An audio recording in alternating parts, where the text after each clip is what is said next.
안녕하세요. 저는 올해 36살이고 자녀 2명을 키우고 있는 남자입니다. 처음 제 아내를 만나게 된 건 제가 29살 때입니다. 재수를 하는 바람에 늦게 대학교를 졸업을 했고 저는 생애 첫 회사를 다니고 있었습니다. 그때 당시 아내는 회사에서 비품과 영수증 관리를 도맡아 하던 계약직 사원이었죠. 그런데 어느 날부터인가 아내는 저에게 자꾸만 마실 거를 건네주는가 하며 퇴근하면 자신이 맛있는 걸 사주겠다고 말을 걸었었죠. 하지만 그때 당시 저는 만나고 있는 여자친구가 있어서 정중하게 거절을 했죠. 그렇게 시간은 빠르게 지나가던 어느 날이었습니다. 여자친구의 생일이 하루 앞으로 다가왔고 저는 몰래 이벤트를 준비하려고 여자친구의 원룸 자취방으로 찾아갔습니다.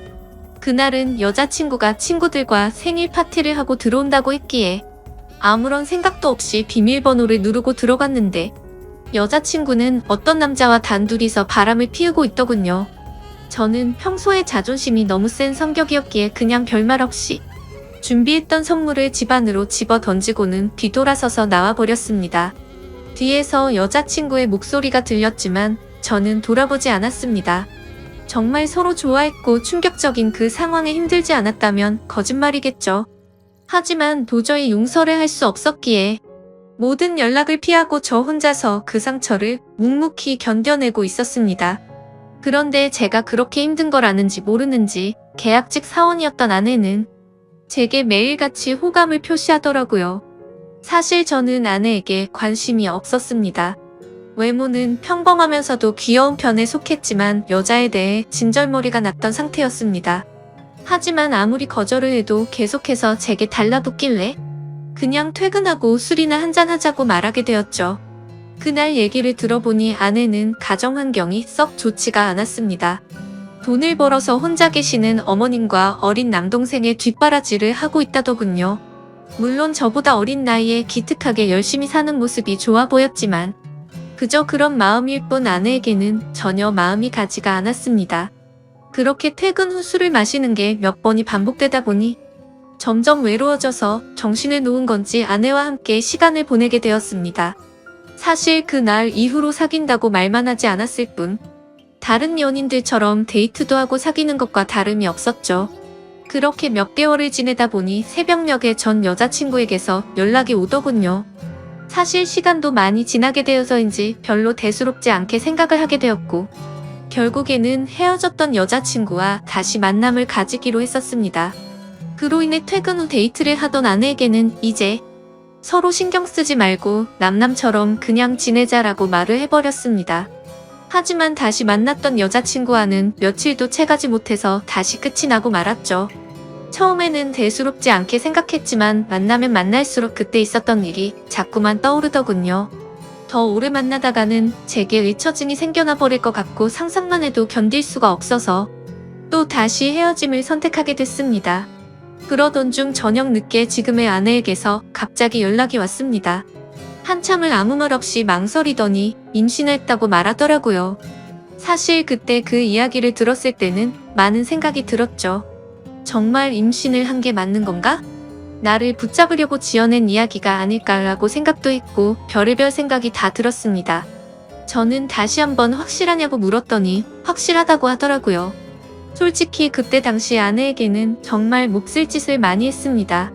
물론 어린 나이는 아니었지만 갑작스러운 상황에 어떻게 이걸 해결해야 할지 몰라 저는 무작정 아내를 무시하기 시작했습니다.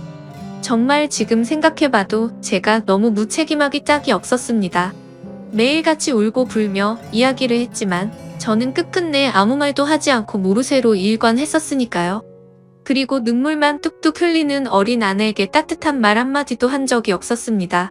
그렇게 시간은 지나갔고 아내는 마침 계약직 날짜가 종료되어서 회사에 더 이상 나오지 않게 되었습니다.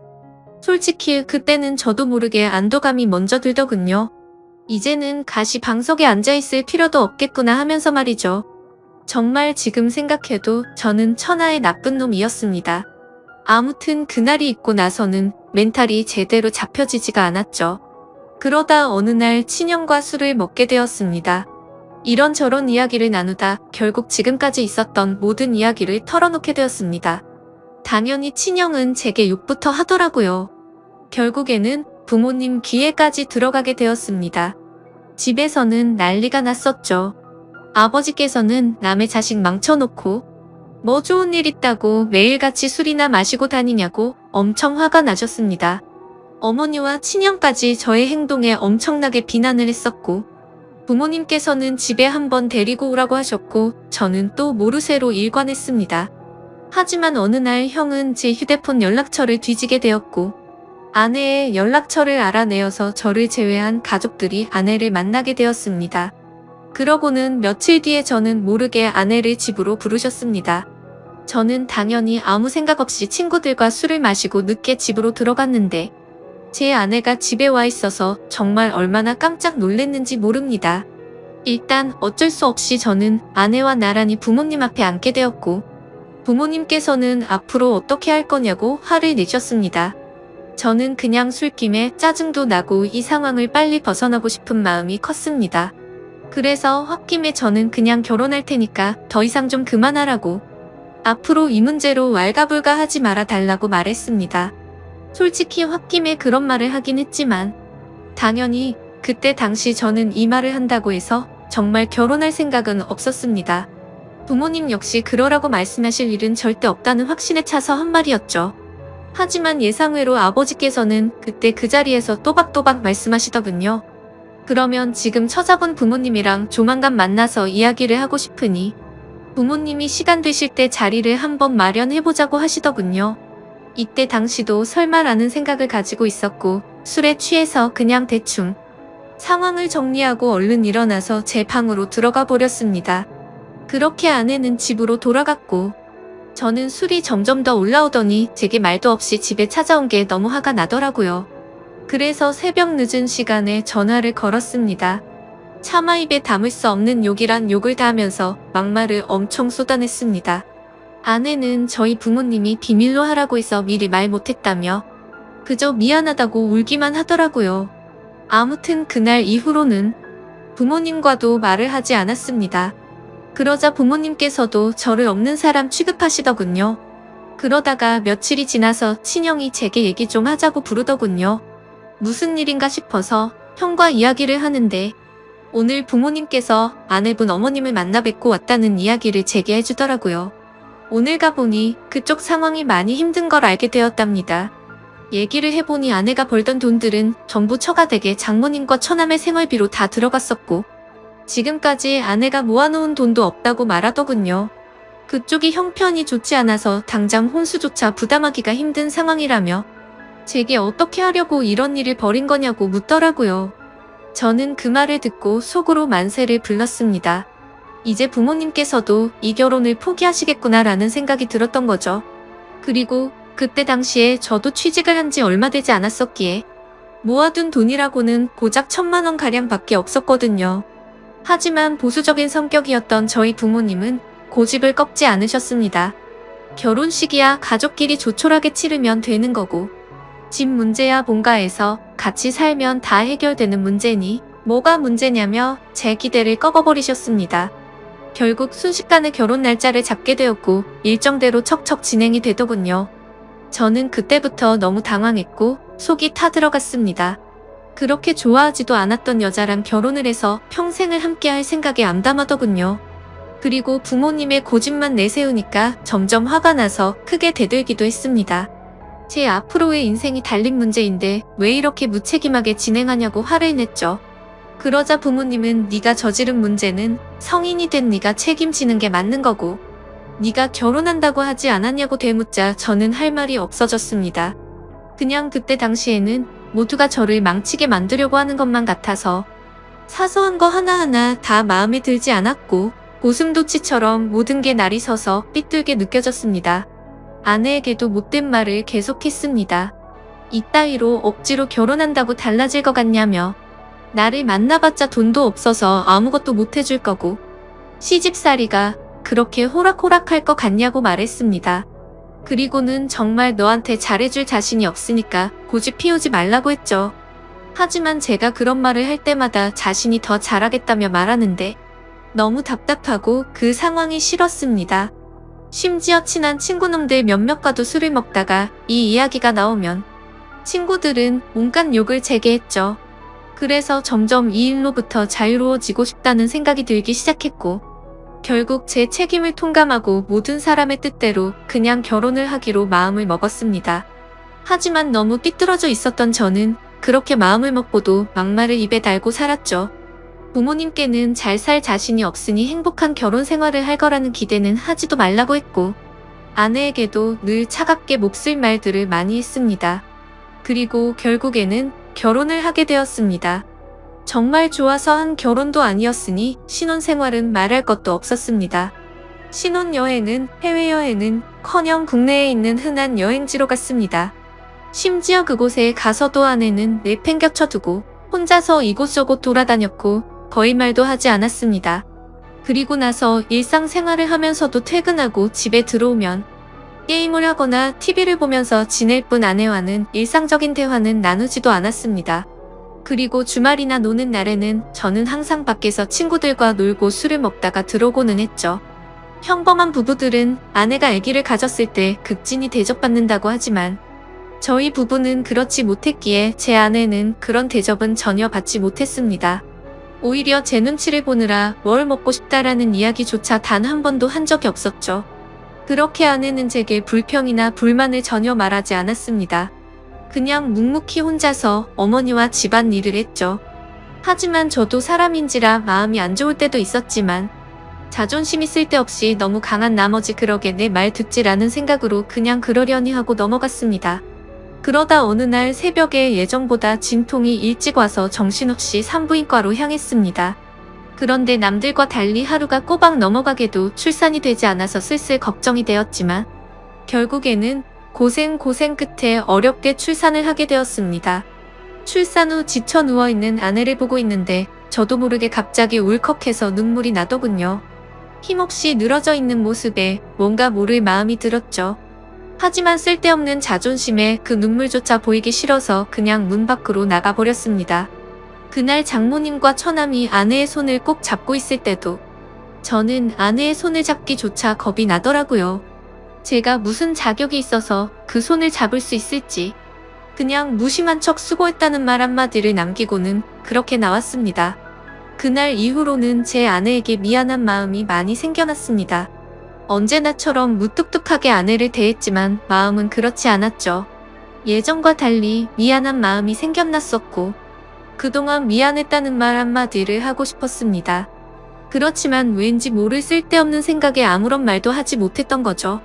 그러다 어느 날 제 어머니께서 간이 좋지 않으셔서 계속 정기 검진을 받고 계셨는데 결국에는 이게 점점 상황이 악화되었습니다.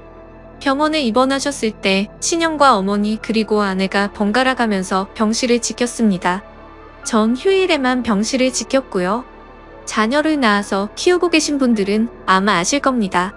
새벽이고 낮이고 아이가 잠도 안 들고 울고 할 때마다 아내는 잠이 들지 못했습니다. 그렇다고 제가 애를 봐주고 하지도 않았으니까요. 그렇게 잠도 제대로 못 자고 병실에서 간호를 했으니 그 피곤함은 말로 표현할 수가 없을 거란 거 잘 알고 있었습니다. 그런데 그때조차도 따뜻한 말 한마디 하지 않았습니다.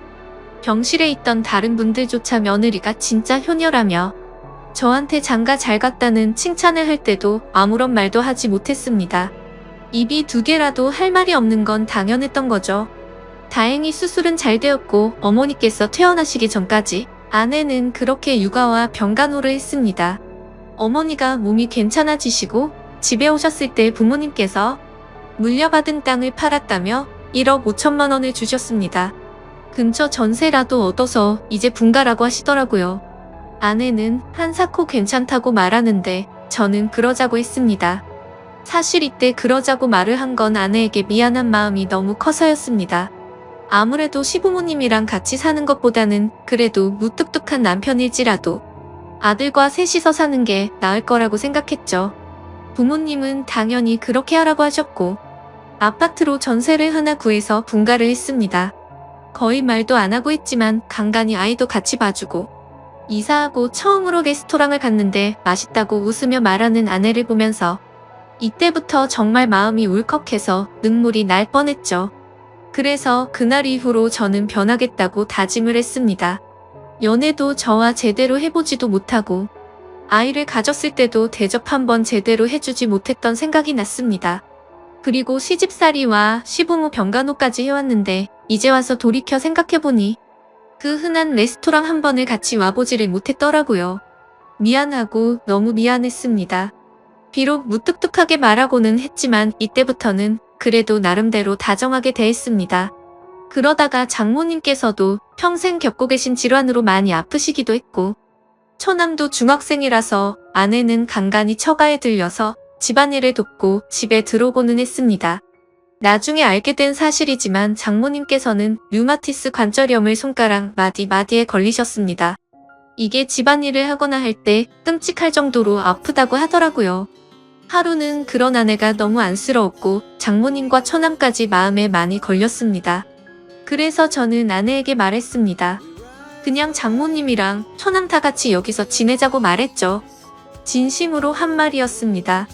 그랬더니 아내가 이러더군요. 미안해요. 앞으로는 자주 안 갈게요. 미안해요. 저렇게 말을 하더라고요. 아내의 저 말뜻이 어떤 걸 의미하는지 다들 아실 거예요. 아내는 제가 처갓집에 자주 가는 걸 못마땅하게 생각해서 비꼬는 마음으로 저렇게 말을 한 걸로 오해를 한 거였습니다. 지금까지 하지 못했던 미안한 말과 참았던 눈물이 울컥해서 쏟아져 버렸습니다. 아내 손을 꼭 붙잡고 미안하다고 말하면서 애처럼 너무 서럽게 울어버렸습니다. 당황해하는 아내에게는 그동안 정말 미안했다면서 앞으로 살면서 그동안 잘못했던 거 천천히 다 갚을 테니 용서해달라고 정말 서럽게 울었습니다. 그리고 처음으로 아내와 오랫동안 마음에 있었던 많은 말들을 이야기했습니다. 그동안 잘해주지 못해서 미안했다는 말과 함께요. 아내 역시 눈물을 흘리며 그렇게 처음으로 서로 꼭 안고 같이 울었네요. 그 일이 있고 나서 아내가 장모님께 같이 살자고 이야기를 했을 때 장모님께서는 완강히 거절하셨습니다. 사실 이건 당연하다고 생각했죠. 사위라고 하나 있는데 자기 딸을 그렇게 서럽게 만들었는데 이 집으로 들어오면 얼마나 눈치를 줄까라고 당연히 생각하셨을 것 같습니다. 본가에 계시는 부모님께서는 흔쾌히 그렇게 하라고 허락을 하셨고 결국에는 제가 처가댁에 가서 장모님께 무릎 꿇고 사죄했습니다. 그동안 죄송했다고 앞으로는 정말 잘하겠다고 했죠. 그렇게 장모님을 겨우겨우 설득해서 같이 살게 되었습니다. 지금은 그 누구보다 아내만 사랑하고 전에는 상상도 못한 애교도 떨면서 그렇게 살고 있습니다. 세상에서 아내가 가장 예뻐 보이고 가장 사랑스럽네요. 집안일도 제 나름 열심히 돕고 있고 육아도 열심히 하고 있습니다. 그리고 아내와 저 사이에는 예쁜 딸아이도 한 명 더 생겨났고 더 예쁜 가정을 이루게 되었죠. 이게 제게 있었던 5년 전 이야기입니다. 지금은 장모님과 처남 그리고 제 아내와 자식들 이렇게 6식구가 다 같이 행복하게 살고 있습니다. 넉넉지 않은 형편일지 몰라도 휴일이나 주말이 되면 가능하면 가까운 곳으로라도 바람을 쐬러 다니고 있고요. 지금은 아내에게 잔소리도 들어가면서 지내지만 그 누구보다 행복하게 해주려고 아내를 여왕처럼 받들고 지내고 있습니다. 그런 저를 기특하게 보셨는지 장모님도 항상 우리 사위가 최고라며 저를 감싸주시고 온 가족이 서로를 너무 애틋하게 생각하고 행복한 나날을 보내고 있네요. 지금은 정말 그 어느 때보다 행복합니다. 제 착한 아내 덕분에 저의 못난 모습들이 고쳐진 것 같아서 정말 고맙게 생각합니다. 아마 그때 아내가 저를 버리고 떠나버렸다면 저는 그저 그런 인생을 살고 있었을 테고 평생 후회만 하면서 살았을 것 같다고 생각이 드네요. 앞으로도 저는 과거에 아내에게 잘해주지 못했던 걸 평생 갚아 나가려고 합니다. 물론 평생이 걸려서 제가 잘하더라도 그 큰 상처를 준 건 다 갚지 못하겠지만 지금은 제 아내도 행복하다고 말해주니 너무 미안하고 고마운 마음만이 가득하네요. 제 사연을